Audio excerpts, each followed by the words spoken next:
All right. Welcome, everybody, to both sides of the conversation. I'm your co-founder, John Henry. Tonight, it is our Educational Thursday segment. We are here to give the community information. One of our commitments here is to make sure that we intentionally give the information that our community needs to succeed, to empower and impact. And tonight, that's what we do here on Educational Thursdays. So definitely after watching this presentation, if you want to present to our community and share some knowledge and wisdom to help us climb the ladder of success, definitely reach out to us at bothsidesofconversation.org at our website, and you could book to be an Educational Thursday presenter. Tonight is going to be great information. I know we in times where a lot of people are thinking about buying homes. We in this pandemic, things are happening. You're trying to have questions and you need questions answered. Tonight, we have the guy that's going to give you all that information. He has a wealth of knowledge, and I think it's going to be a great presentation. So before we get started, I just want to thank everybody for the support, man. Shout out to the brothers in Oakland and the town, man. They've been logging in, donating, supporting us, sending us emails saying, thank you, brothers, for what you're doing with this platform. We need it. So salute to all the brothers out there in the town, man, that's been supporting us, rocking with us, and to all of our both sides of conversation people that's been supporting the movement and what we're doing. Shout out to our co-founder, Rico, today was in those clubhouse streets, you know, giving up game, talking about inclusion, diversity, and talking about some of the equity issues that we face here in San Francisco as well in the Bay Area. Powerful conversation. So just shout out to him for being in Clubhouse and representing both sides of conversation in the city of San Francisco and being that voice, man. And that's what we need, continued voice. We will continue to unify the community. We will continue to intentionally make sure that our community get the right communication, the transparent information. We're going to work with community. We're going to unify community. We're not going to talk about it. We're going to walk it. And we're going to make sure that this is an open platform for community. We're not going to lock people out. We're not going to deal with certain people. We're going to keep it open for community because that's the way we set it up. So just thanking everybody for the work and to our team on the back end, getting things done, making it happen, keeping the platform moving. Just proud of them and thanking them for all the work that they do. So with that being said, enough of me. We're going to get to the man of the hour, the guy tonight that's going to lace our community up. My guy, Monty Maxwell, he's going to talk to us tonight about the pathway to home ownership. My guy, Monty, he's a leader of Team Guild Mortgage. He is responsible for the vision, development, and execution of leading his team to help people experience successful home ownership. Monty has been in the mortgage industry for over 20 years, specializing in working with first-time home buyers, serving his family and friends and clients.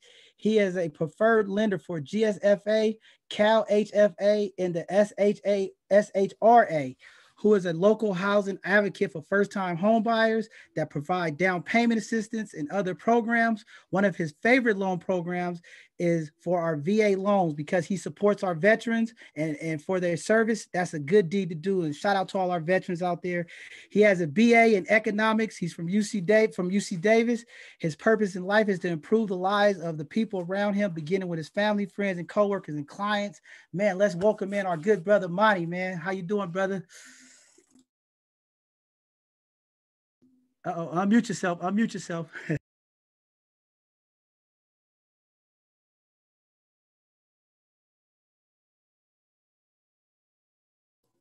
I know y'all saw that commercial on now with a dude is coming up with ideas and he's on mute. Every time I do that, I think of that commercial. But hey, thanks for bringing me on, John. It's a pleasure for me to join this evening. You know, for me, when we talk about, my purpose in the business, it's one that I developed very early in the process. I've been doing this for over 20 years. And I've always felt like helping people like me who really didn't get a fair shake when they walk in the door and they want to become a homeowner. And so, when I got in the game, I was the only one of color in the building. So I knew what that looked like. And so when someone who looked like me walked in the door, it really gave me joy to say, hey, I'm going to look out for your best interests. I want to make sure you become a homeowner. And my career has been built off of that. And really just understanding that homeownership is something that most people want to experience. And a lot of people don't know the truth and don't know the path to homeownership. And one of the things I like to tell people when they call me, I get people who come to me and they say, I'm not sure if you can help me. And I tell them, no, listen, brother, I can help you. I don't care what position you're in. We just got to set a plan for home ownership. Now, I know that one of the greatest ways of establishing wealth in this country is through real estate. I know that one way to get ahead in life is by building generational wealth through home ownership. When my father passed, I got a book because I couldn't fit his coat, right? And for me, it was, I want to make sure that when I leave this, I can leave something, not just my home, but I want to teach each of my kids to become homeowners.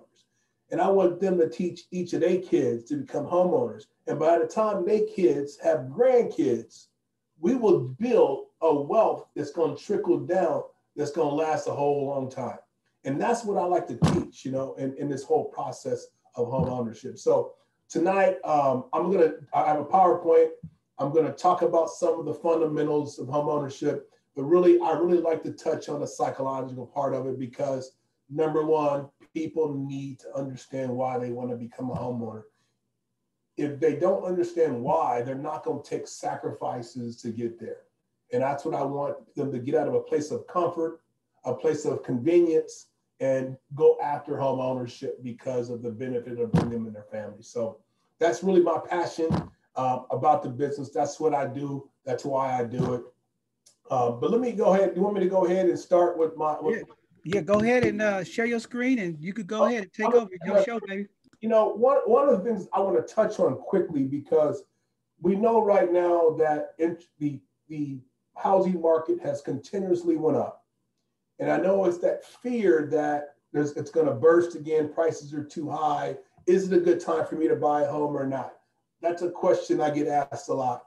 And let me first touch on the fact that over the last 50 years, homes have appreciated at an average of 5% a year. That includes the biggest financial crisis our housing markets ever experienced back in 2008. Even including that period, and we also had a housing crisis back in 1991, but even during those huge impacts of our market, we still have appreciated an average of 5% a year. You buy a house for $400,000 or $500,000. Over the course of 5 years, that's $100,000 to $150,000 in equity you build, and that's on an average market. So when we're talking about, right now, I know the market's higher than that. It has a lot to do with the inventory out there on the market. Look, man, when the market crashed, people stopped building homes. We got to build a certain amount of homes every year just to keep up with the population growth. And we stopped building, and we just started building again. So the demand for housing is much greater than the supply. I believe that we're going to continue to see a strain on that inventory for a few years. And as long as that strain is there, home prices are going to continue to appreciate. So to get in the game now is still going to put you in position to benefit from home ownership, not just in the long run, but also in the short run. So I just wanted to preface that, let everybody know. And one of the biggest reasons why is because interest rates are so low. We know due to COVID, rates are extremely low right now, lower than they've been almost ever. That's probably going to be there for quite some time now, at least another year or two. We're going to still experience low interest rates, and that's a whole other topic for me to talk about. But tonight I want to go into the home ownership presentation. And let me go ahead and share my screen. So, yes, I can see it. What I want to say first off, I mean, I'm not going to go into detail under each of these categories, but I want to touch on some of the basics of each category. Now, when we talk about why buy, I think I've already addressed that. I think I've addressed that the whole concept of generation wealth is my reason. Other people have reasons because they've been kicked out of a place they were living in because the landlord wanted to sell the house and now they got to go. Or they want to get a puppy for their child, but they can't because the landlord said no. There's other benefits for home ownership. I've touched on what's passionate for me, but everyone out there, you got to find out why you would want to become a homeowner. What's that passion for you? But here's my biggest category of all, guys, budgeting. Because most people learn how to manage money from how their parents managed money. And if your parents weren't great money managers, chances are you aren't either. So these are things we've got to learn all over again. Now, I believe that money management, credit, these things should be things we learn from kindergarten through 12th grade as math, English, money. I mean, that's pretty basic stuff that we need to know, but we're not taught that. So we got to sometimes have to learn the hard way. But it really starts with budgeting. You want to buy a house, you need to know how much you can afford. What happens is people come to me and they ask me, well, how much can I afford? Well, I can tell you what I can qualify you for, but only you know what you can afford based on your own lifestyle and spending habits. I had kids who play competitive sports. When if I'm applying for a loan, no one knows how much I'm spending on my kids playing sports. So you are the one who determines your affordability. How do you determine that? By doing a budget, by knowing how much money you got coming in each month, and by knowing how much you're spending. And that's the most important part, because especially if you want to take on the process of buying a home, and now you've got possibly a higher mortgage payment than you're paying in rent, you have some other expenses that also may go up. Now, I know right now in this market it can be pretty close, but still you need to be prepared for what that budget is. How many people out there do their budget every month? That's a big one. Every single month, are you tracking how much you're bringing in and how much you're spending? Here's a big one. How many people track how much they save?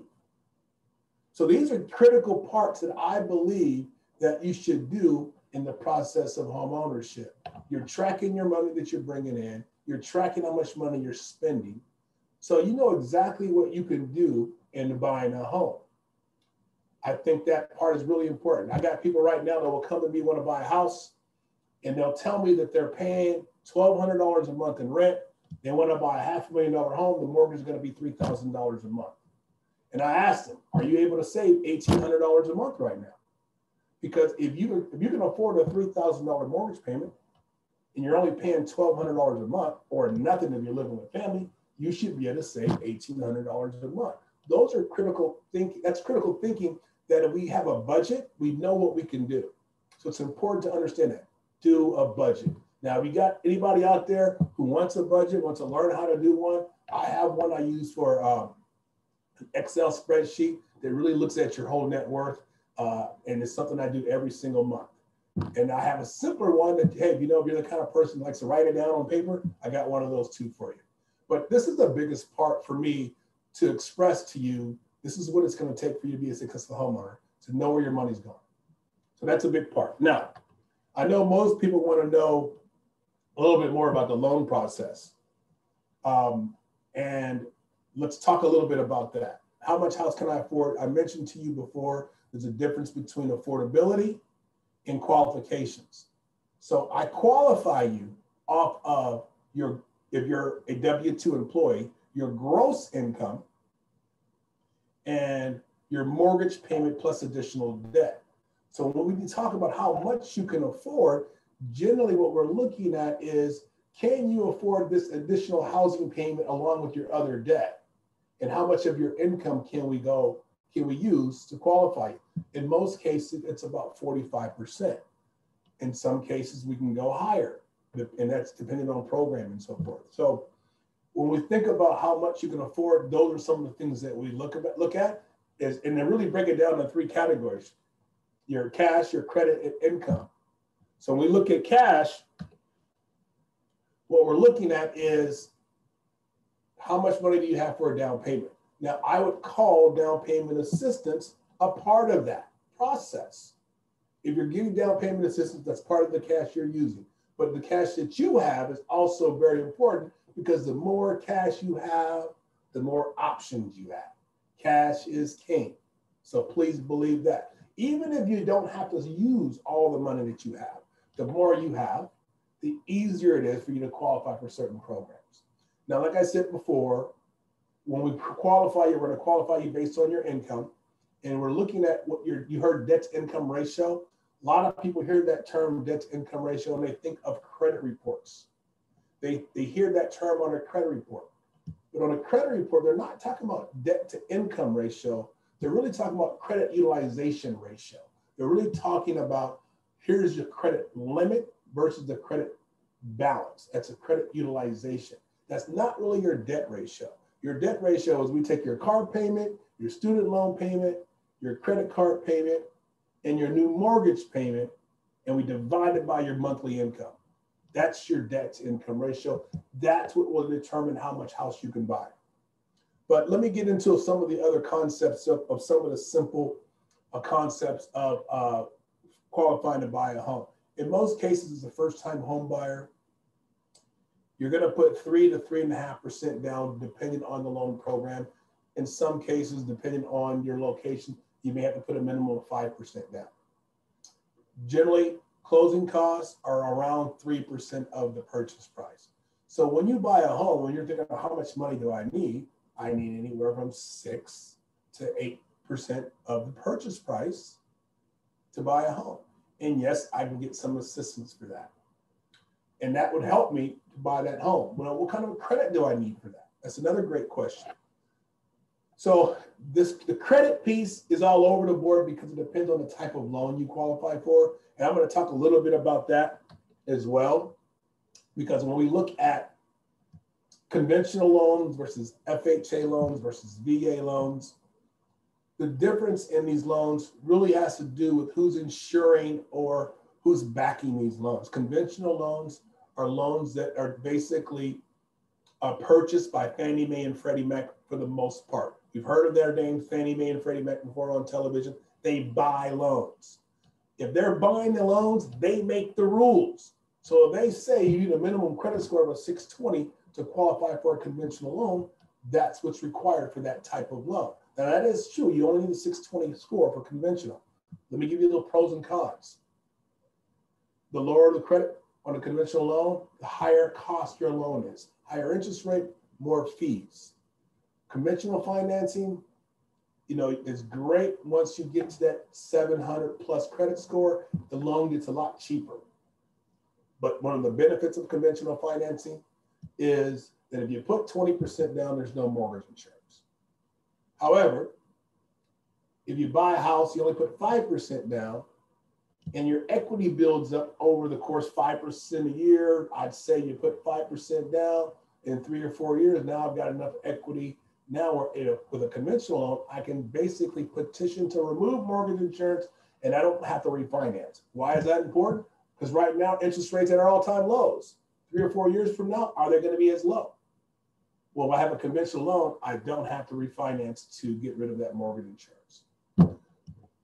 Guidelines for conventional finance are a little bit more strict when it comes to bankruptcies, foreclosures.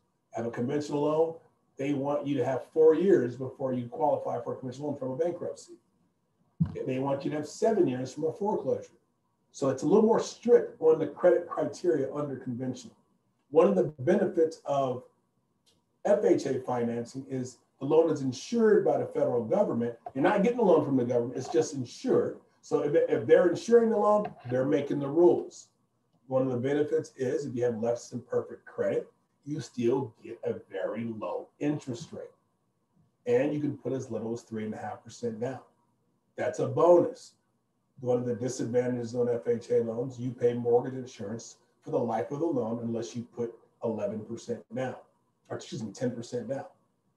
So when we look at that program in itself, there's pros and cons to it, and it really depends on where you're at to be what's the best loan for you.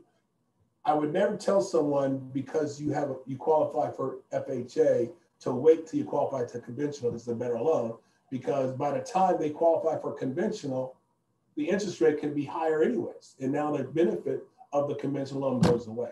So really, all these terms I'm talking about, all these things I'm throwing at you is just information.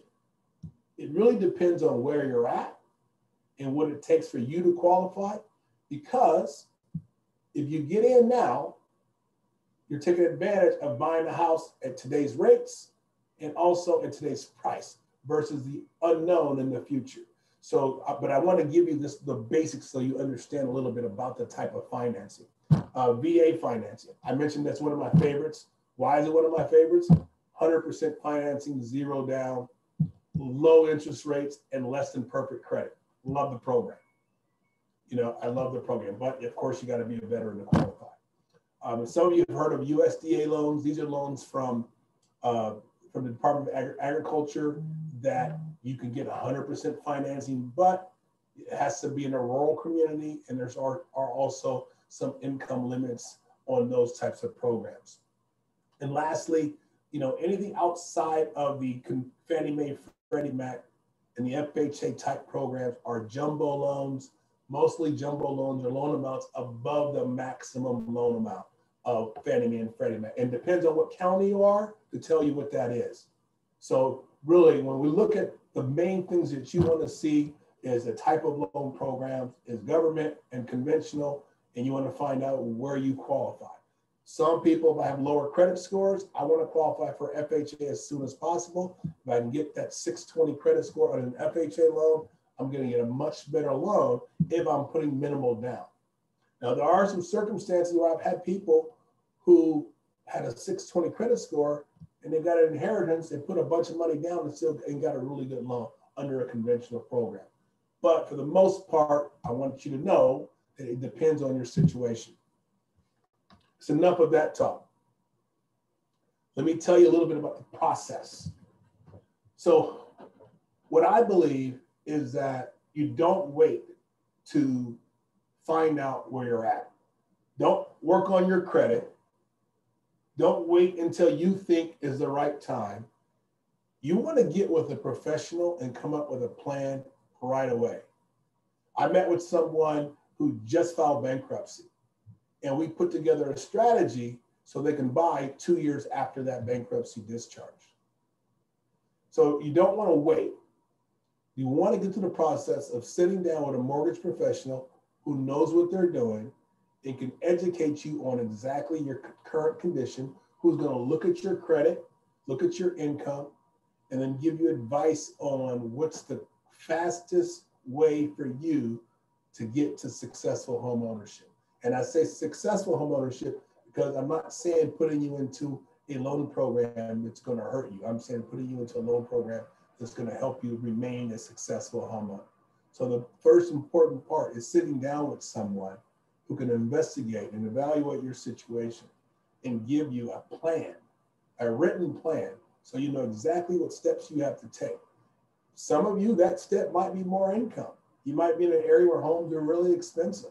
So either you're going to buy in an area outside of where you're at now, or you're going to have to buy with someone else, or you got to make more income. Whatever that plan is, we put that plan on paper and we get started with it. So first process is an application. A lot of people will tell me, oh, I don't want to fill out the application because they think that by filling out an application, they might hear, no, you're declined. That's not the process of filling out an application. Process of filling out an application is to get a plan. So change your mindset on that.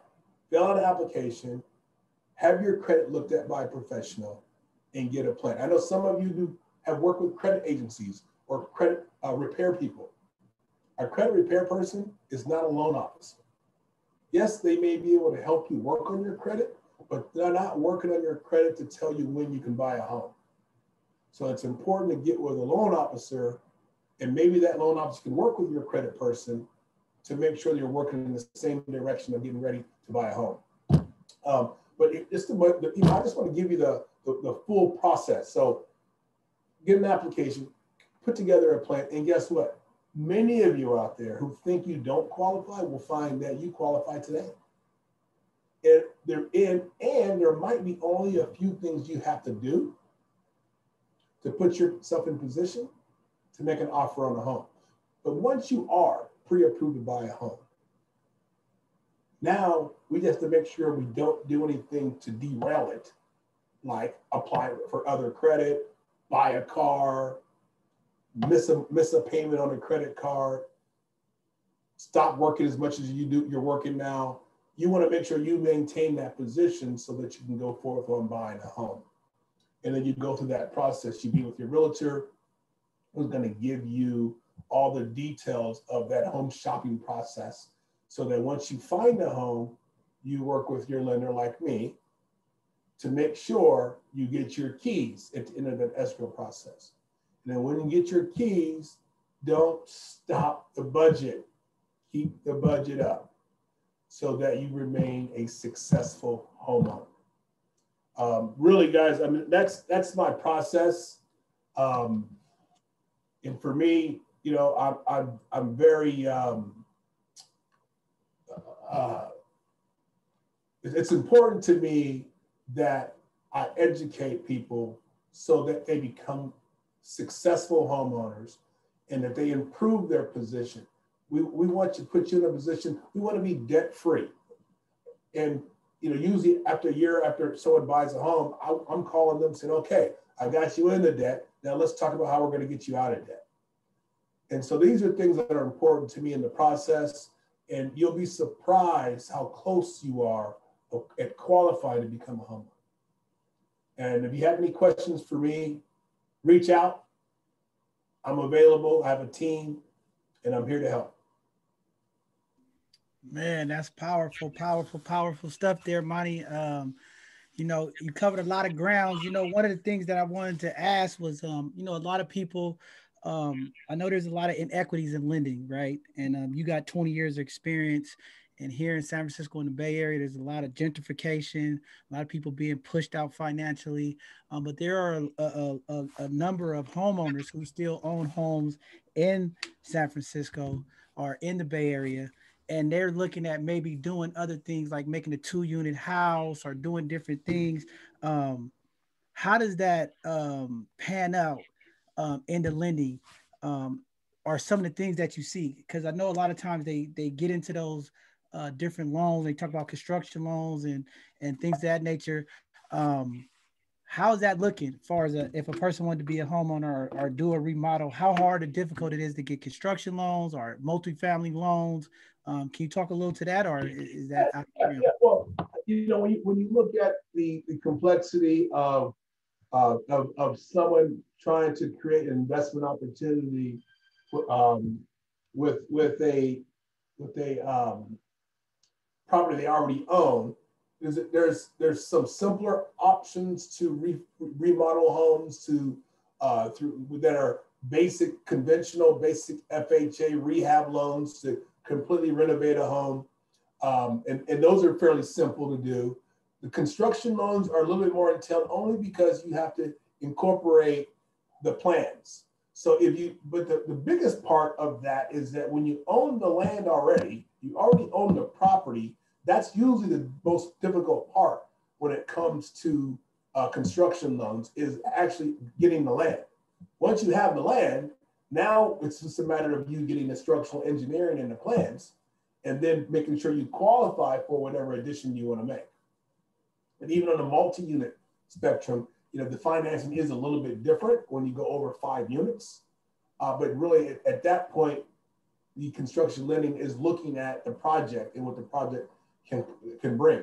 And yes, it's going to be more expensive than your traditional residential financing 1 to 4 units, but it's just having that land first is going to be the biggest part. And then the equity position that you put yourself in. If I can take a property and make it into a 3 or 4 unit or 5 unit property, and that builds the equity position in the home, the bank's going to be willing to lend to you. As long as it makes sense. Right. That's good information. I know you talked about a couple of the programs that you work with, the VAs, but realistically, with things changing, I know there's a lot of initiative for home ownership, supporting people during this pandemic. What is some realistic goals for a first-time home buyer as far as down payment assistance programs? Is typically a person looking at 3%, 10%, 5%, 15%? Like, what is the average percentage of down payment are they looking at with closing costs, or or with closing? So due to the pandemic, a lot of the programs kind of took away some of the assistance, only because of the whole forbearance concerns. Because you have a federal mandate that lenders have to allow homeowners to not make mortgage payments up to a year. So lenders have really got to a point where they are looking at the potential loss, and so they want to reduce some of the risk and some of the financing. Down payment assistance is considered a little bit more riskier because it's less invested. So let me just mention a program that's in the state of California. It goes up to a high balance loan amount around 800 or 900, I believe, in 800 or so thousand in the Bay Area.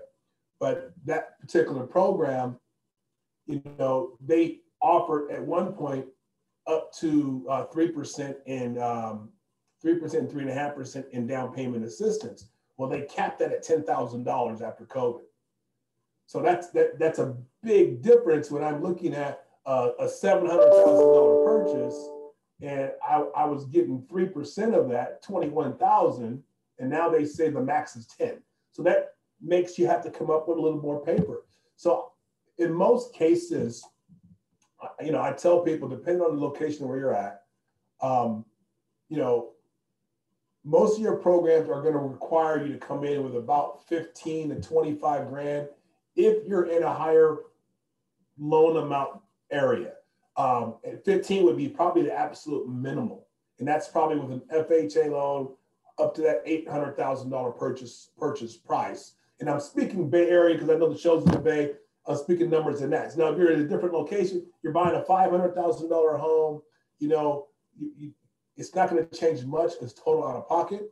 You're probably still going to be around 15 grand, which is cheap compared to how much you'd have to come up with if you had to buy one. If you bought a home FHA, 500,000, you're coming up with 37 grand. I can do that with 15 grand out of pocket. That's not bad. But for the most part, when we think about 3% down or 3.5% down, that's really the part that gets you into a home. I mean, basically, you get a 620 credit score and can put 3.5% down, you should be able to get into a home. And yes, there are programs out there. City of Oakland has some programs. San Francisco has some programs. And most of those are, a lot of them are what they call BMR homes, below market rate homes, especially in San Francisco. Most of those are lotteries, and they're selling those properties at discounted prices. And it's difficult to get in that route. And that's one of the challenges we have with affordable housing is we just don't have enough of those. We need more below market rate homes just to keep up with some of the affordability issues we have in certain communities. And I think that's something that I hope that we continue to push for. Man, that's definitely powerful. I know me and my co-founder, we in meetings, we talking about it. And, I'm so, they're pushing a lot of the agenda of co-ops, and I'm not so sold on the co-ops. I think we definitely need more single family home dwellings. We got to give our people an opportunity of real home ownership. and the luxuries of the tax incentives and for the wealth building for the community. So yeah, thank you for getting that. And I think I have one other question about the underwriting. Maybe you could speak to a little of the underwriting. I know with some of the pandemic changes, the underwriting has been very tight and critical. And I'm thinking about our independent contractors and people doing these small businesses. How bad is the underwriting now impacting people when it comes to home ownership? Yeah, I mean, I tell you that the small businesses have gotten hammered due to COVID in general. I mean, that's they've been hammered. In fact, I was just looking at that whole a stimulus packet, and they had designated $350 billion for state and local government, and only 50 billion for small businesses. And I'm like, that's insane. It should be completely the opposite. They should have designated 350 billion for small businesses because they've just been hammered in every direction. From a lending perspective, lenders are just looking at it from a risk advantage. They know that small businesses have been hammered due to COVID. And so the underwriting criteria has been prove to me that you're still in business. Prove to me that you're still making money. And that's what makes it a little bit more complicated because generally when you're self-employed or independent contractor, we're going to base your income off the filed tax returns that you brought in. Well, right now we'd be looking at your 2019 taxes because you're not due to file your 2020s yet. Due to COVID, they're going to say, show me 3 months bank statements that you've been making the money you're claiming. That's some of the more intense underwriting situations we're into. And that's simply, that's not necessarily a underwriting criteria. That's a Fannie Mae, Freddie Mac, Ginnie Mae, which is government. That's their criteria. So like I said, whoever's making the rules, the ones who are buying the loans or insuring the loans, they're making those rules. They're saying, hey, again, we're concerned about risk. We're concerned that we give someone a loan and then they can not make a mortgage payment for a year because they were impacted by COVID. So as a result of that, they've changed their guidelines, and people who are self-employed are the ones who get hit. So, I just educate my self-employed people, make sure you're depositing all your money into that one business account so that we can show a record of the last 3 months of you making money. So that's just a big thing that's happening right now. And it is unfortunate for people who are self-employed. Wow. Yeah. Good information, man. See, there you go. The community, there you have it. A phenomenal brother like Monty just coming here, giving you that wealth and that information, giving y'all the sauce. That's the game. Down to earth, y'all can reach out to this brother. He could talk to you. He's connected with Rhea Cotton, Cotton Realty. They work hand in hand together on things. We've had Rhea on here teach a presentation. I just shot her a few more clients today. Work with Monty, work with Rhea, and Rhea. And I know they'll get you in a house if you have the proper information that you need. They work good together and they making things happen for our people in the Bay Area, man. So with that being said, I just want to say thank you, Monty. One thing here at both sides of the conversation, man, like I said earlier, we're trying to be intentional and we're trying to get people who look like us because, sometimes in our community, we don't trust the word unless we see somebody that look like us. So just amazing to have a brother like you with all of the years of information and service and to give back, and this is a good platform to let people know our people give back. As we climb the corporate ladder, as we climb the educational ladder, we always have to remember we have to give back and help pull up our people. And here's a prime example: our brother, 20 years of experience in this game, coming back to lace the community up and get them in home ownership. So, Monty, if you want to verbalize your social media handles or how people could get a hold of you, just so that when we replay it, they can hear it and reach out to you if they need to. Can you let the people know how to get a hold of you? Listen, MontyMaxwell.com is my website. The Monty Maxwell Team at Guild Mortgage. I'm on Facebook, Instagram, and really, I give out my cell phone number, and I may not always answer, but I will always call you back. I got a team who's there supporting me. 916-769-2383. Google me, you'll see me. Hey, that's our brother right there, man. And yeah, this is a San Francisco co-founders, but we reach out to Bay Area, to Sacramento. We got a great following out there. We're connecting and unifying the Bay together and beyond. And that's what we're trying to do here at both sides of the conversation, just intentionally educate our community so we can have some of this real economic empowerment. And we just trying to get this information, man. We heard from community, they saying there's a lack of transparent communication, there's a lack of resources. So we're trying to bring those resources, and you're a part of that movement, Monty. Anything we could do to help you here at both sides of the conversation, please let us know. If you have a flyer or event or something you want to get community involved, or some new loan that comes out and you want people to know about it, please let us know. We'll get that information out to community and all of our social media handles and things of that nature. So I think that's going to be powerful, man. And that's great information. And again, thank you for coming on. So with that being said, folks, y'all know what time it is. It's almost Sunday. We're going to have another Sunday conversation at 2 p.m. We are starting a 2-week series. We are talking about the Black Health Initiative, the Black and Brown Health Initiative. We're going to have some phenomenal healthcare professionals going to come on in community to talk about some of the crisis in this healthcare and equity, all this that's affecting our people. So if you could join us this Sunday, please reach out to us and join us. If you want to be a panelist, if you are a healthcare provider, a doctor, or a mental health provider, and you want to join this conversation this Sunday, please reach out to us at our website, bothsidesoftheconversation.org. You can log in and sign up to be a panelist for this Sunday's conversation.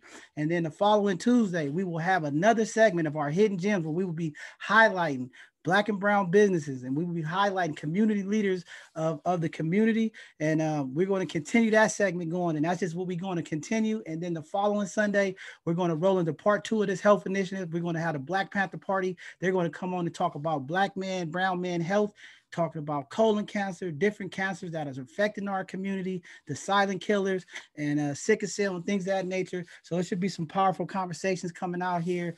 And again, this is our Educational Thursday. Y'all see Marty just did an immaculate job on giving the information. I checked all of our chats, no comments. Not saying that once we replay it that it won't be. Y'all know how to reach out to him. Thank you again. And if you feel you have a presentation that's important to our community and you want community to know about it, reach out to us. Click on our Educational Thursday presentation and click a presenter and present us what you want to present to community so we can get you on to help educate the community and keep this information rolling so that we can empower our community. So thank you guys again for tuning in tonight for our Educational Thursday segment. We will see you guys Sunday. Thanks for watching. Thanks for supporting. Don't forget to click the donate button because we need support to continue to build this platform, to make it better, to make it more easier to navigate and get more information to the community. So thank you guys for supporting. Shout out to the brothers in the town that's been holding it down for us left and right, making sure we got what we need. We appreciate y'all over here at both sides of the conversation. We see y'all on this Sunday. Have a good one.